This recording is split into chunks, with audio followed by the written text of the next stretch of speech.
হালাল অ্যাওয়ারনেস নেটওয়ার্কের উদ্যোগে কোরবানির প্রস্তুতি নিয়ে একটি গুরুত্বপূর্ণ সচেতনতামূলক প্রোগ্রাম অনুষ্ঠিত হয়েছে।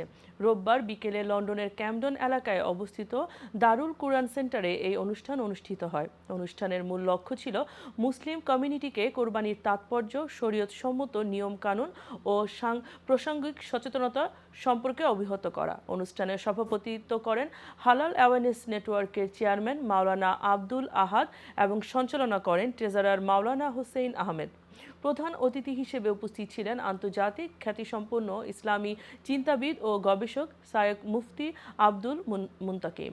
বিশেষ অতিথি হিসেবে বক্তব্য রাখেন লন্ডনের সুপরিচিত আলেম ও খতিব মাওলানা শাহ মিজানুল হক। অনুষ্ঠানে আরও উপস্থিত ছিলেন হাফেজ মাওলানা সালমান আহমেদ, হাফেজ আব্দুল হক, ডিরেক্টর হালাল অ্যাওয়ারনেস নেটওয়ার্ক মাওলানা দেলোয়ার হোসেন, মাওলানা মাগফুরুল হক, বিশিষ্ট ব্যবসায়ী মাওলানা আক্তার সহ আরও অনেকে।